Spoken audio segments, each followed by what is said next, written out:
How is everybody doing today? Folks, I am so glad you're here. Welcome to another episode of hashtag CMO School, the live webinars we actually go through and we teach you, senior marketers in the industry, things that you may know but not know well, things you may not have considered, or different uses or applications of marketing tactics and techniques to make your life better, to make you more successful, to make you more impactful. It's all about learning from one another. Because I don't know about you, but I will tell you this as a CMO, full disclosure here, I'm sharing publicly. Please do not post this on any social media platforms. Do not tell my team I shared this. I do not know everything about marketing. Okay, I've said it, all right? I'm embarrassed to admit that. This is a safe space. So thank you so much for letting me have that tender moment. But you know what I do know? I do know how to do a couple things. I do know how to ask for help. I do know how to seek out assistance. And I do know how to talk to really smart people who will give me new perspectives. So whether you're watching this live or you're watching this on demand, I just want to thank you for joining me in this collective of admitting we don't know everything. Today's episode is really exciting, and I'll tell you why. So it's all about real world case studies on how to measure social media ROI. And it was interesting because literally just yesterday, I had one of my people share a social post with me that they read, and it was in response to everything we share about social media ROI. And if you're ever wondering why we talk about social media ROI, it's because we see social media in a couple different ways here at Agorapulse. One, we see it as the number one channel driving our revenue, driving your revenue. Everything you do, think about it, everything you do, whether you're hosting an event or you're sharing a piece of content, a blog or an ebook, or you're trying to connect with your community, or you're trying to share some good news, or you're trying to educate your clients about a new capability that you offer. No matter what you do, it is all shared via social media. Yes, you might use email. Yes, you might use pay-per-click. And of course, email and pay-per-click are channels. We invest in those capabilities, whether it be technology or staff, and we can measure it. But we do all of this through social media, which very few of us invest in. We may hire an agency. So if you're an agency, thank you so much for all you do for us. We may hire the intern and say, you get to do this. But beyond that, you're also going to order lunch for us, and you're going to go and clean the data, and you're going to go do other odds and sods. And that's how we treat it. You can't do that. Social media is your number one channel, and that's why ROI is so incredible. But we get pushback like I got yesterday, where it was the individual saying, I disagree. Social media should never be measured as an ROI point of view. I don't market it that way. I am an agency. I talk about engagement, top of funnel, brand awareness. And when I hear that, I say, I understand. I understand that's how you market it. I understand that you disagree with me. Fair enough. I personally, respectfully, I disagree with you. I think if you're going to spend money, whether it's on an agency or time or effort, then you need to show an ROI. Even for branding purposes and top of funnel and for engagement, you do that to get a result. You do that to achieve an outcome. Typically, I contend, that's for revenue, and that's what I've talked about. But there are other ways to do it. Now, the next comment we get, I got this last week, was they said to me, organic social media cannot be measured. Only paid social can be measured. And to that, I say, you're wrong. You're very, very wrong. I love you, but you're wrong. All right?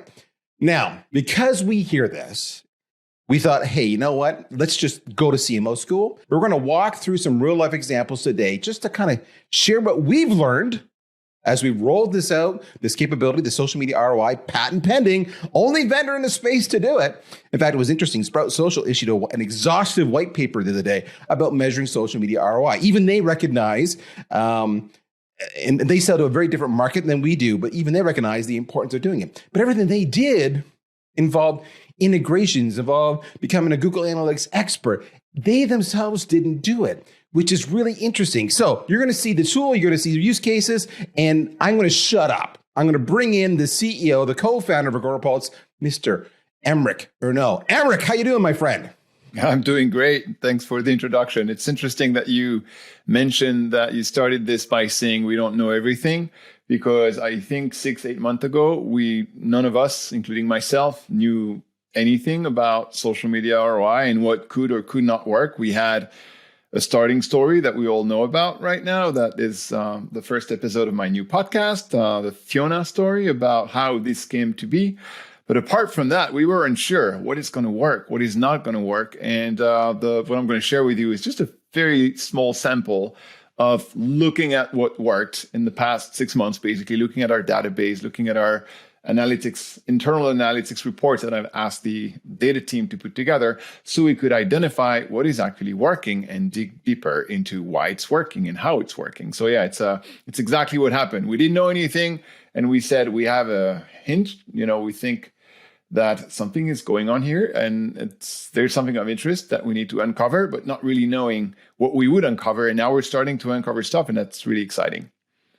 Now, for those who don't know the Fiona story was the genesis of why we created the social media ROI capability. Just as a background, I'm not doing this as a pitch, where Fiona's real life customer came to us and she kind of said, whether I use email or I use, a marketing automation tool, like maybe HubSpot or something else, it measures and tracks all my campaigns. And I can show my CFO, I can show those who control my budgets, I can show those who I need to get validation from to keep on being employed, that I had an impact. Why can't I do that on social media? And that was the Fiona story. If you want to know more about that, let us know in the chat. We will send you more information about that. There's some great videos we've done on that one. You might like it. Now, before we get into it, you made reference to a brand new podcast.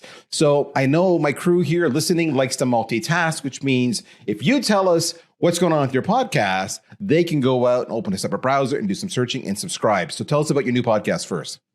Yeah, so the idea of the new podcast was, and the first episode is with Fiona. So if you want to learn more about that and her story, which I think is amazing, and we had a very good conversation about that story that was dated 3 years ago. But the premise of the podcast is that some people are doing amazing stuff that are proving the return on investment and the business impact of their work on social media, and nobody knows about that. And I wanted to make that public. So I wanted to interview those people and ask them, how do you do it? How much do you generate every month? How many bookings? How much sales? And how many visitors? Like everything that you can track that has a direct impact on your business that you can prove to everybody around you.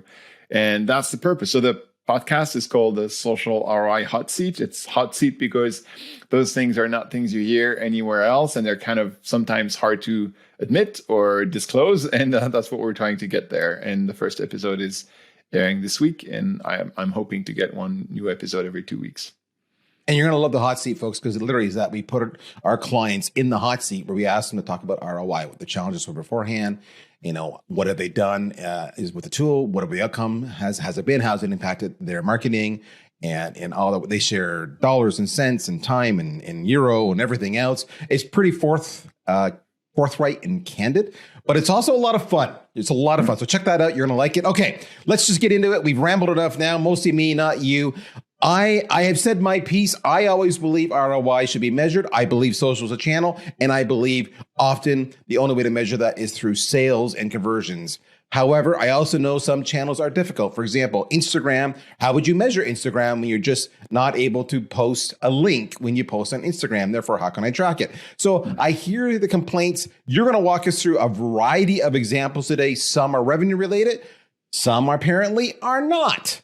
This is unscripted, folks. I don't know what he's going to say. So, Emric, the floor is yours. Walk us through your first example, and we'll just randomly ask you questions and see what happens. Yeah. So my intent with this, just to be clear, is that I think you and I agree, after having talked to all these marketers, that there is a consensus on the fact that measuring social and organic social is something people want to do. There's a consensus about the fact that it matters and it's important and it will have consequences on their career and how they're being seen inside the company. But there's also a consensus in the fact that it's really hard to do, and most people have a hard time figuring out how they can do that, right? So it's, yes, I want to do that. Yes, it matters and it's important, but I actually don't know how I can do that for my business. So my intent is to give examples to inspire people to try to have ideas about how they could do it for their own business. And what I did, I picked a couple of examples that are from businesses where the first reflex would be, nah, we can't do that. We can measure the business impact of social media because we are X. And X can be, we are not selling online. X can be, we're mostly on Twitter and Twitter doesn't work for revenue generation, or X could be Instagram is our first driver of traffic or whatever, or visibility, reach, impressions, any other social metric, and Instagram is really hard to track, so it doesn't work, and so on and so forth. So I took examples that are the hard ones, the one that usually you would look at and say, okay, if that's what I'm doing on social, it's probably really, really hard for me to track business impact. So those are the result. You ready? You want to start? I'm with ready. The first Let's one? do it. Yeah. Okay. So the first one is really the type. I want to first ask you a couple of questions, Daryl, because they are really important. When is the last time that you did your armpit hair removal online?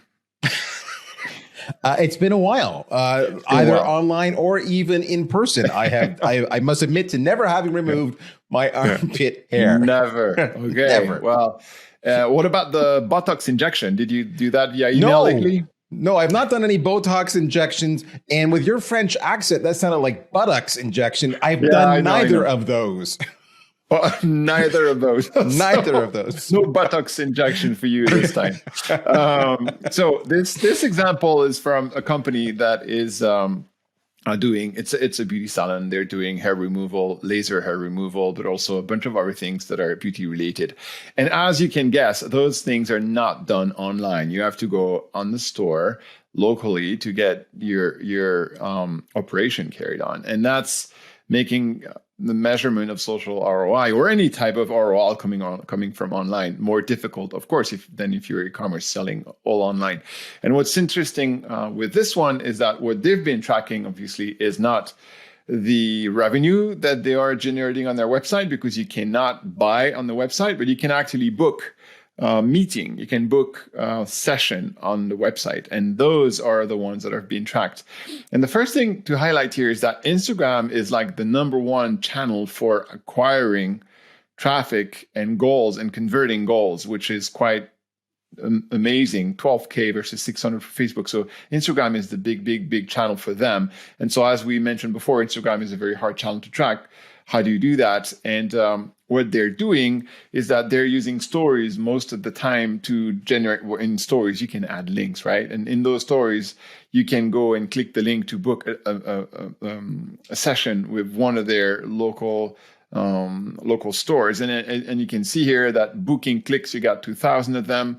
You got phone calls, you got contact us, you got CTAs clicks. So basically they defined the conversion that makes sense for them and then means money to them. So it's not directly money, but you know that they are clicking on a link to book a meeting, to book a session with one of the hair salon or the beauty salon, they're gonna make revenue in the end. So, and they probably know by now what is the conversion rate from a click to a meeting to an actual revenue made, as we know in our sales process, right? And so they probably can tell, out of those 2,000 clicks, we on average get X% conversion to a meeting, and those meetings are an average revenue of Y, and that's going to give them exactly how much money they made.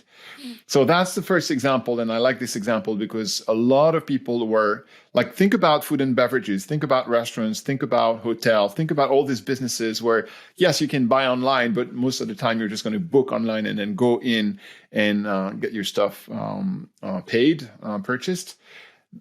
Social can still generate business impact and return on investment if you do the right things in defining the goals that are the first step to revenue generation and tracking them accordingly. What I love about this example is not only is it showing the ROI impact, but it's showing me clearly, what specifically is driving it, right? Not just Instagram, but also all the other forms.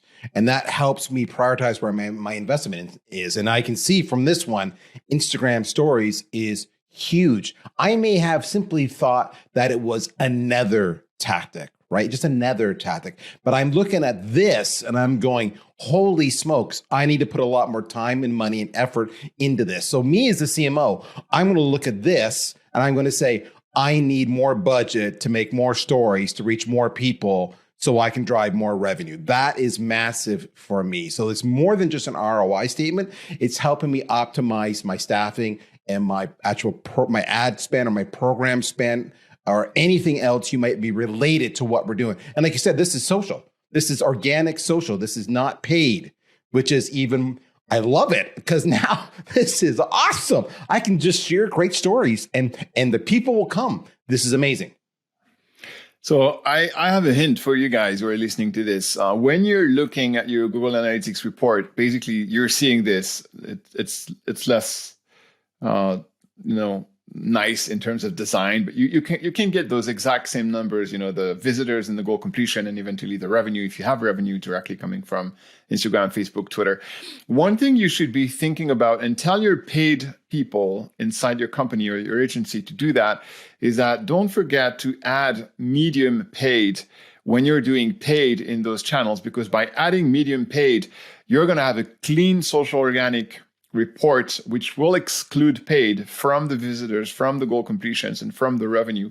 If you don't add any medium paid to the ads that you're running on Instagram, Facebook, Twitter, or anything else, Google is not going to know where the traffic is coming from. They're going to know it's coming from Facebook or Instagram or Twitter or anything else. And they're going to say, okay, it's coming from social. So it's going to mix the two, and that's going to give you very poor results because you're not going to know what's organic and what's paid. So hint for you, use the UTMs, medium, paid, to make sure that Google knows what's paid and what's organic and doesn't mix the two.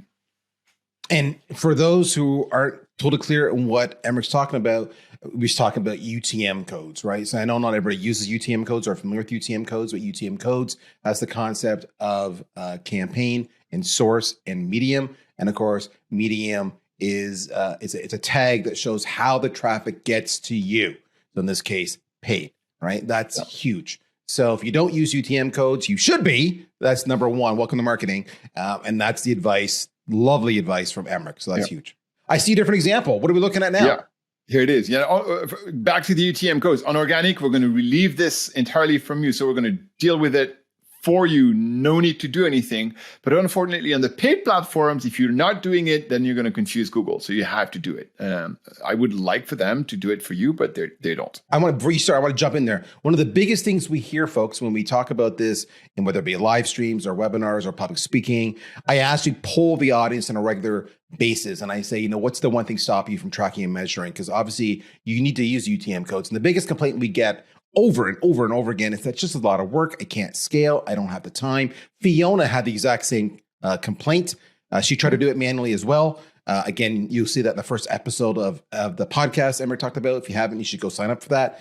And so when he makes a passing comment that says, we took care of that for you, that's a huge comment. Just so you know, that's one of the reasons you should be checking that out. Otherwise, it is a pain in the ass royally to do it. So I'll shut up. Carry on, Emeric.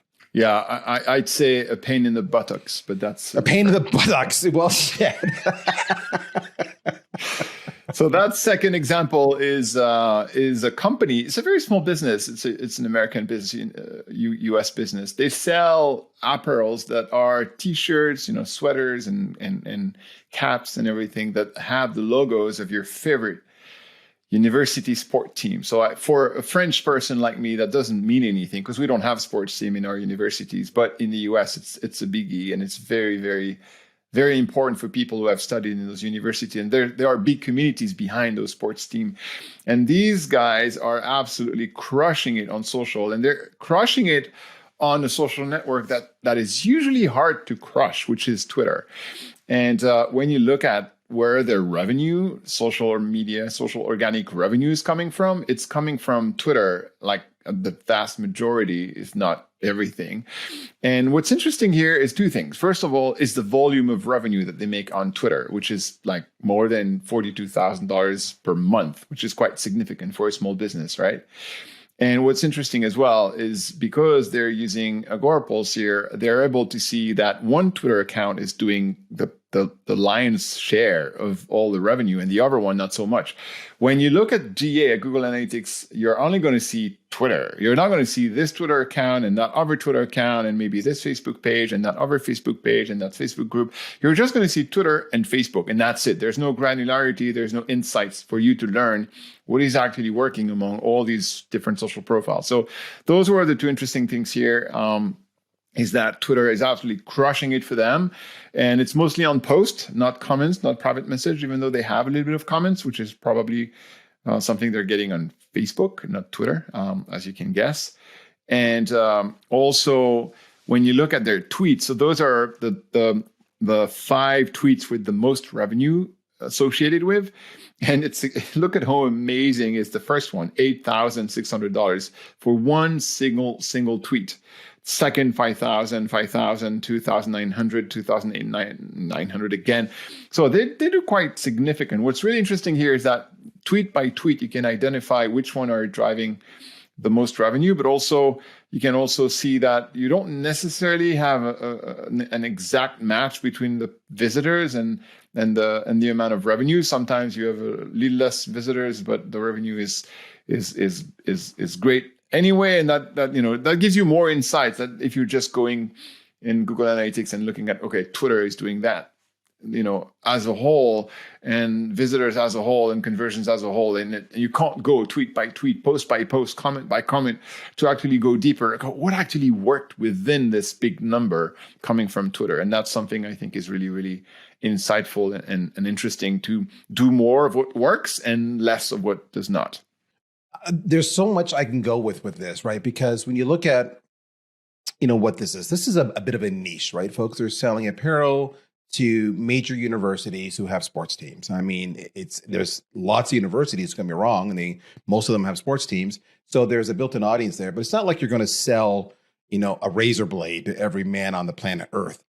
So it is a defined audience. So clearly in that case, the marketer needs to look at their spend carefully, because I don't imagine there's massive markup on the apparel, but there's cost, there's overhead, there's shipping, all the usual stuff, right? Storage, inventory, all the other stuff. So the margins are going to be something that they need to watch at.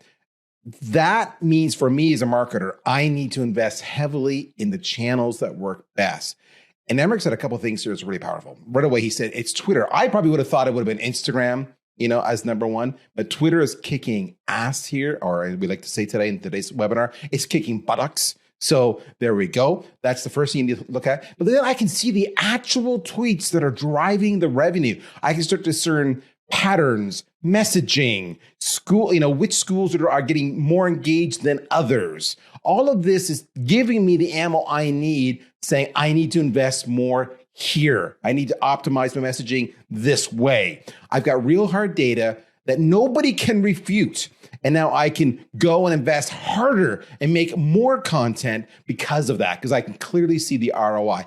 And if things start to slow down, because maybe football season's over or basketball season's over, I can see that as well. Now, I should know that, but I can actually see it in the numbers and I can pull back. So for me as a marketer, this gives me a lot of information. It's not just the ROI and my overall spend. It is, but it's telling me what I should be doing next on my campaigns. It's telling me how I should be investing my staffing resources and my actual, campaign program spend. This is huge. Love this. Great example. What's up next, my friend? Yeah, and also you can group them by tags or labels. So if you have posts that can be organized within a certain context or topic, then you can add tags or labels to add to your content, and then group those revenue, transactions, and visitors, and say, okay, what does that sport team, if you did several tweets for that sport team and you had a cap, a t-shirt, and a sweater, and you want to know, you can tag, hey, that's a sweater, that's a cap, that's a t-shirt, and that's that sport team and this sport team and that other sport team. So you can, using labels, you can organize that posting much more granularly and then learn more about what's working. So it can get you pretty far as well. So the next one is a company that is selling plant-based medication. And the reason it's also a very small business that got started with a very, very healthy and active community on Facebook groups. And what I like with this example very much is first and foremost, it's again Instagram that's driving the pack, leading the pack here in terms of revenue generated. And you can see with $9,000 per month, it's doing quite well. Facebook is not ridiculous with 2,200, 2,300 per 30 days, but it's obviously less. And the interesting part about what they were doing is that they are mostly doing it through private messages. So they're not, as you can see here on the content type, they don't have any posts. So when they never put links in posts ever, even on Facebook, they only put interesting, insightful, and helpful content as the piece that they want people to see and people to engage with. And as they start to engage, then they go in the comments and they go using private messages to say, yeah, I hear you. This is where you can find a solution to your problem. So let's say that they're going to post something about skin disease or something, and people are going and they're going to give a lot of advice and tips and how, what you should do and how you could do it and so on and so forth in the content. People are going to start engaging. Well, yeah, I had this issue as well. I love your tips and feedback. What do you think I could use? Blah blah blah, and then they're going to go in the comments or in the private messages. Hey, if you want to try this, here's a product that could help you get less of something or get better with something else. And that's how they're doing it. The main content is all about helping, and the conversations is about selling the right thing to the right people. And I thought that was a very, very interesting and insightful example. Don't try to sell at first, like boom in your face, but put the amazing content, helpful, in the right context to the right people as the first touch point. And then once people start engaging with that, you are allowed to sell, and it works really, really, really well for them. And the other interesting piece is, obviously I blurred all the names, but you can see who is doing what in terms of generating revenue. And I think that is quite interesting, not because you want to punish the ones who are not doing well, but you want to help the one who are not doing well by showing them, hey, that person and this person is doing really, really well. You should learn from them. So go and ask them, how do you do it? What message do you use? What call to action do you use? When do you start putting the selling into the conversation? What works for you, so I can learn from that. And I know we're doing that within our sales team. We're leveraging our champions, the one who are doing really, really well, and showcasing what they're doing with their help to their colleagues and team members so they can learn from that. And anybody can be lifted up thanks to those examples. So what I like about this, folks, this is a perfect example. You hear me talking all the time about, ROI is giving me the instance I need to prove my worth as a CMO. But the other part is, and if we all have a CEO like Emmerich or a CFO to report to, and they will always challenge us on our numbers. Emmerich has made me weep on more than one occasion. But what I like about this is that it's giving me performance numbers for each of my customer service reps, for lack of a better term. And each of those people, by the way, costs me money. They're an employee or even a contracted staffer. There's an investment required here. This is showing me who's generating revenue for me and who's not. So a little different. It's not about, the time and effort to do the organic posts. It's more so who's able to actually convert those people through the private messages. They're doing something unique. I need to learn more here. I need to cross-train the ones who are underperforming from the ones who are overperforming, or let the underperforming ones go. Massive, massive, massive insight here for you as a CMO. Love this example. What's next, sir? So that's our last example. And the reason I pulled this last example, because I heard a lot of people telling me that, yeah, it all works for $10, a piece kind of items, or even $50 a piece kind of item, closes, small medicines, that kind of stuff. But when it comes to high ticket price items, it's not, social is not going to cut it. People are going to need time to think, and they're going to want to touch the product, see the product, and so on and so forth. So this is probably not going to work. And that's when I saw this example of this real estate agency that is selling real estate, but also renting real estate on the Crystal Coast in North Carolina on the beach. Look at those amazing houses on that picture. I want to go on vacation right now and rent one of those houses. And what they're doing is they're posting their rentals on the socials, and this is what they are getting. So it is not a lot of transactions. I agree. It's only 4 of them in one 30-day period. So it's not huge. It's a lot fewer than you would have on the previous examples where there are a lot of transactions going on to get to the revenue that they get to. But look at the revenue that they generated with just 4 transactions. We're looking at almost $30,000. And the highest sales, the highest revenue linked to a rental is $11,680. That's a lot of money for just one Facebook post, right? If I was making $11,000 for each Facebook post that we're making, Daryl, I would give you a huge raise, wouldn't I?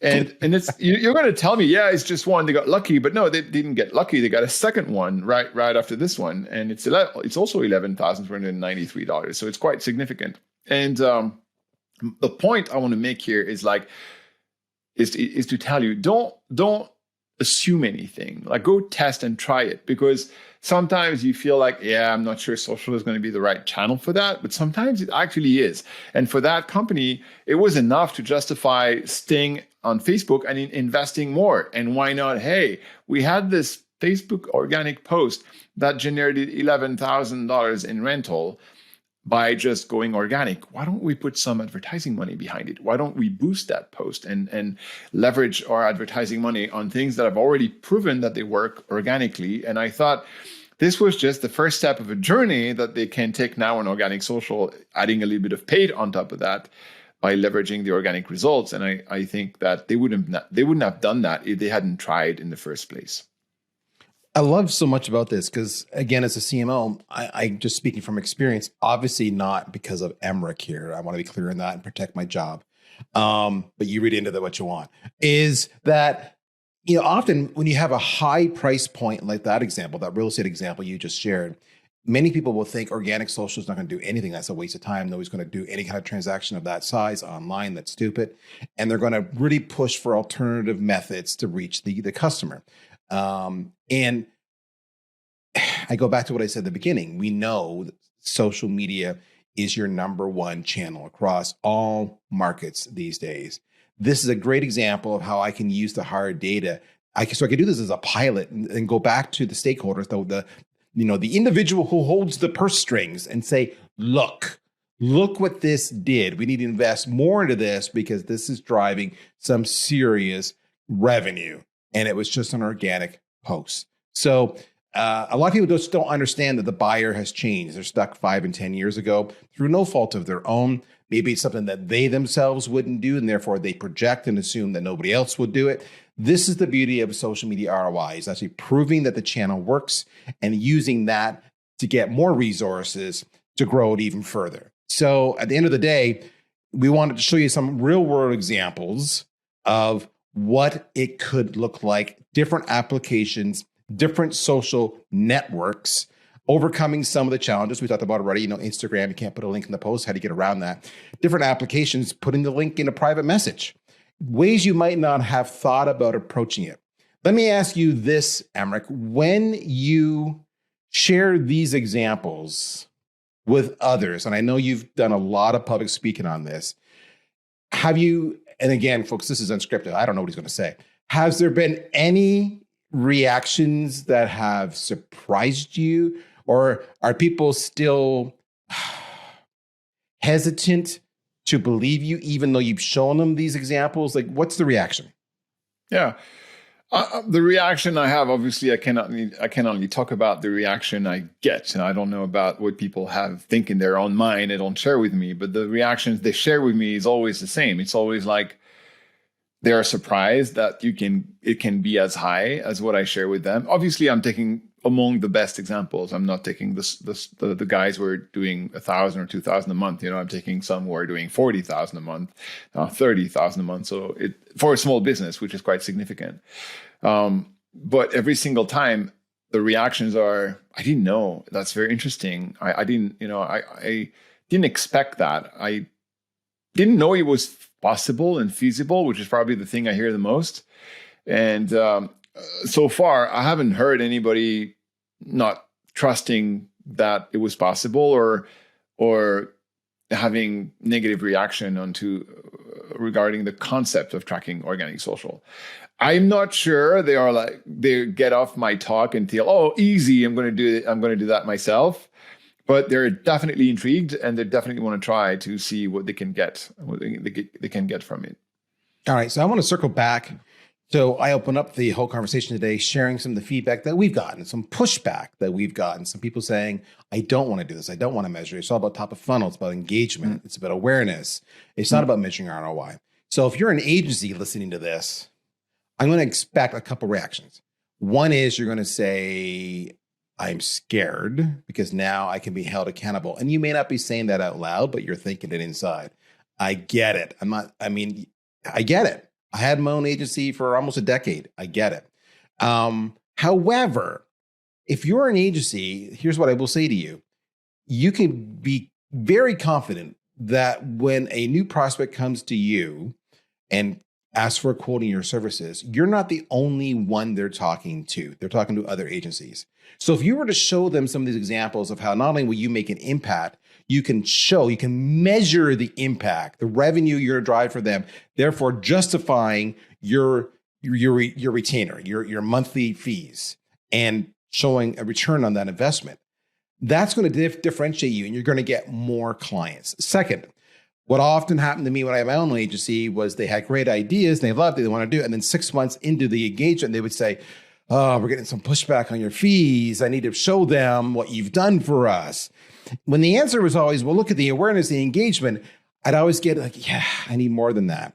So if you have clients who are at risk of leaving, showing them this kind of, well, hey, we can do this, is going to then allow that client to stay with you longer. And in fact, that's one of the things you can say, well, if you want to do this, if you want to measure it for a few extra, euro or dollar a month, we can start doing this for you.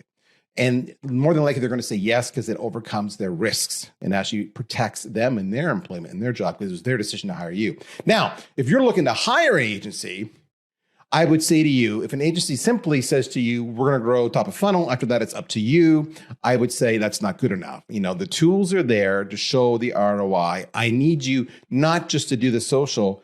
I need you to partner with me and prove the impact we're having. So that's my advice to you as a CMO. Any more advice you might add to that whole conversation, Eric? Yeah, of course. You made me think about a couple of them. First of all, if you have a CEO or a business owner you're working with, at the end of the day, they may not pay attention to what you're doing in the marketing team for visibility and revenue, driving revenue. But at one point, they will pay attention. So if people are not on your back for measuring the business impact of what you're doing today, it's coming. It's just a matter of time. And I'm saying this because for many, many years, we were just growing. And when you're just growing and it's working, like you don't have to fight too much and it's just going up and to the right. And you tend to think we're probably doing the right thing without, even if you're not measuring it. But when that stops and when a recession hits or when things are tough or when, competition becomes tougher or whatever, it's business, it's life, things change all the time. Then you're going to start looking at everything you do and every penny you spend and every people you pay and say, okay, is this worth it? Should we continue doing that? And I totally understand the fear of not wanting to measure because, oh my God, what if there's nothing to measure there? I understand the fear and I've heard it multiple times. But my point is, it's okay to have the fear, but do not let the fear prevent you from trying to figure out how you can get more than what you're getting today. Because if your reaction to the fear is hiding, then you're just going to hide for so long. At one point, someone is going to come behind your bush and say, hey, you hiding behind the bush, what are you generating for me, the business owner or the CEO? And that there's a time limit to that hiding. So yes, the fear is there. Yes, sometimes social doesn't do great for you, but face it and do something about it, because trying to hide from it is not going to get you anywhere. Fantastic. All right. So with that, these are a few examples. We open up by talking about this is CMO School. So this is truly that. So have the conversation amongst yourselves, of course, in chat, make those connections, reach out to us. We'd love to have the conversation carry on our social channels. So don't be shy to express an opinion and have discourse and dialogue on our own Agorapulse channels, whether it be Facebook or Instagram or Twitter or whatever you want. And we'll engage you through there. But in the meantime, I strongly suggest if you like today's session, you do a couple things. One is you share this with your colleagues just to expose them to what else is possible. Second thing is I suggest you do is you subscribe to the podcast, because if you like this, there's a boatload more examples coming, and it will give you more insights on how you can measure it, different ways you can think about it, maybe adopt it to yourself and your own efforts. So with that, I'm going to give you the final plug here, Emmerich. Again, if they want to subscribe to your podcast, what is the name of the show that they should be searching for? The name of the show is the Social ROI Hot Seat. Social ROI Hot Seat. Check it out, folks. That's launching as we speak. That's Emmerich. He is the co-founder and CEO of Agorapulse. When the actual co-founder and CEO gets on here and gets his hands dirty and shows you how it's done, then you know you're talking to a pretty smart, hands-on, capable guy. You should follow him on LinkedIn and all the other social channels. He's a lot of fun on LinkedIn. Usually a bit of a smart ass, picks on me nonstop. So if nothing else, he's entertaining. With that, we're done. We're out of time. That's Emmerich. I'm Daryl. If you like today's show, well, guess what? There's more at agorapulse.com. Just go to resources and you got events and webinars. There's a whole library there for that. If you are interested in learning more about the ROI tool, we can help you out with that too. Go to agorapulse.com and you have a couple options. Option number one is simply to request a demo, and you can have a live one-on-one conversation. Explain your situation with one of our professionals, and they'll walk you through exactly how it applies to you. That's nice, guided, answers all your questions in one fell swoop. But if you're more independent minded, then try the free trial. It's there too. You've got options, so check it out. Only vendor on the face of the earth to offer this truly incredible technology, and it makes every marketer's job better. So we're done. That's the infomercial aspect, because every webinar has got to have a small infomercial at the end of the day. I know you know what I'm talking about, CMOs, because you do the exact same thing. In the meantime, take care. We'll talk to you soon. Bye-bye. Bye.